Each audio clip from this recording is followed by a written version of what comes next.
Good morning, YouTube.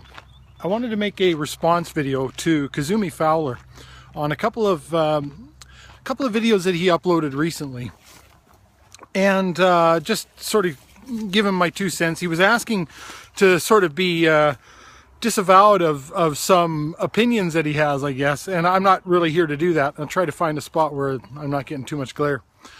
I'm not here to do that necessarily, but I did want to just clarify a couple of things if it helps. The first video he was talking about masculinity, femininity, and power, and he seems to constantly connote femininity with a lack of power, or wanting to be a princess, and that to be called masculine sometimes for a woman is to take away from her femininity, and that she can't still be a pretty princess, and that's why women might find it derogatory to be called masculine.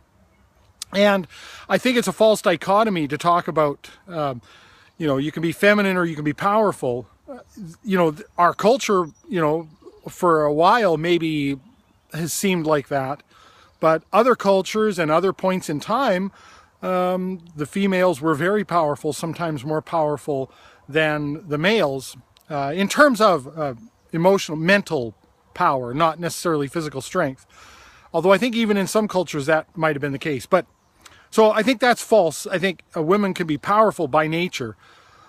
And I think that the reason that women find it derogatory sometimes to be called masculine is not because they can't be a pretty princess, but it's for the same reason that a guy being called a pussy or a guy being called a girl is considered derogatory, because it's the thing you're not.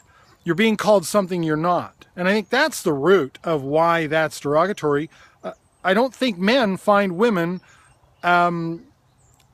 objectionable, right? So to be called something that you find wonderful or attractive or having great qualities, that shouldn't be a problem. Now, should it? The reason it's a problem, or sometimes is a problem for people, I don't care. You can call me a wussy and a pussy and a girl all day long. I could give a shit, but some people don't like it.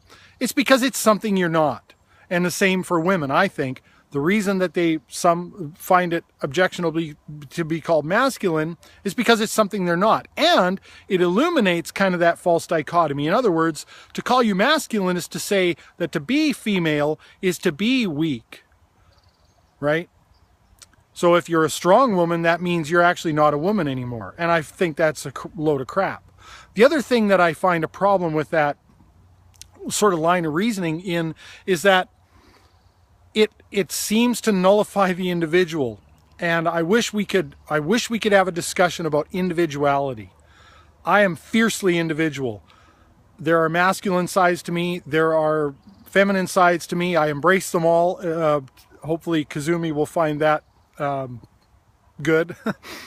I'm far more likely to cry at touching scenes of a movie or to see an animal rescued or something like that than actually is my wife. So for instance, I don't actually even see that as being a feminine thing, but I am fiercely individual. I embrace that part of myself. And I wish we could treat people as individuals. I think that's what all these equality movements should be about. Not about equal rights for a group, equal rights for every person. Now, equality of opportunity, as I've said in videos before, not equality of outcome, and not even equality of opportunity, because you can't dictate that, of course. But we need to talk about individuals, because every individual has their own unique characteristics. There are some women who are far stronger physically and mentally than some men.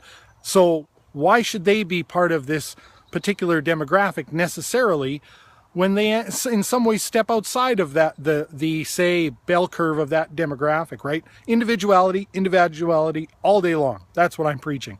Now, he talked about sort of affirmative action a little bit, and it's something that I'm against as well, for the very simple reason that I think it creates inequality. And this is usually government programs, as far as I'm concerned, by and large, they tend to produce some zany results.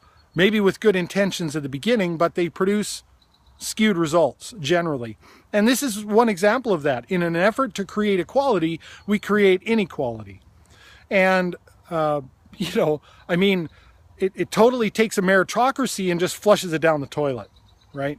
You could have, 50 applicants for a particular position, and some are very, very well qualified, but if they don't meet the right proper demographics to be included in this sort of affirmative action plan, they're out the window, even though they may be the most qualified. So I agree with that. And to say that, the majority of one demographic or something like that are weak or something, again, this ignores individuality. And there are some people from any demographic who are not going to be able to step up to the plate. And, individual freedom also equates individual responsibility. And if we nurture that, if we nurture individual freedoms and individual responsibility, then I think we spur people on to achieve. The people who have achieved the most in history have been the people who've generally done it on their own, done it despite lack of education, despite finances sometimes, despite being, for all appearances' sake, suited to the task, and they just did it anyway. They just motored through. And we need to recognize that, and we need to nurture responsibility. We need to nurture individuality. And at first I watched Kizzume's third video, and he was talking about, should this demographic get help? And he felt like he was delving into conservatism. And I just want to say, with regards to that, why do we need to give that a label? When we talk about help, he talks about, if this group needs help, anyone who needs help should get it. I just want to say, we're using a funny term here, help. What do you really mean? Because a government program isn't help. It's making another person have a right to someone else's efforts of their labor, right? That's what that help means. It's forced help. It's help at the point of a gun of someone else, right? So you say help, but what you really mean is we should take the resources from other people and give it to that person because they need it. And I thought I was going to be going down a libertarian / anarchist rant or something like that here, and I'm not really going to do that because I recognized he was a little bit vague in that third video, because I hadn't watched the first two, about what he was speaking towards. I didn't know if he meant like welfare or something else, but in a sense that is what he's talking about, is a welfare. It's government programs which are funded by other people's labor. And to say that that some people deserve this help is to say that they deserve the fruits of someone else's labor, whether they consent to it or not. And that's an issue that I have with that, of course. Now, that's not to say that I'm not a charitable person. I think that people who, quote unquote, deserve help, really need help, would generally get it in a healthy society where most people recognize the downtrodden and the people that need assistance and feel charitable and want to help and that sort of thing. And I do give money to charities.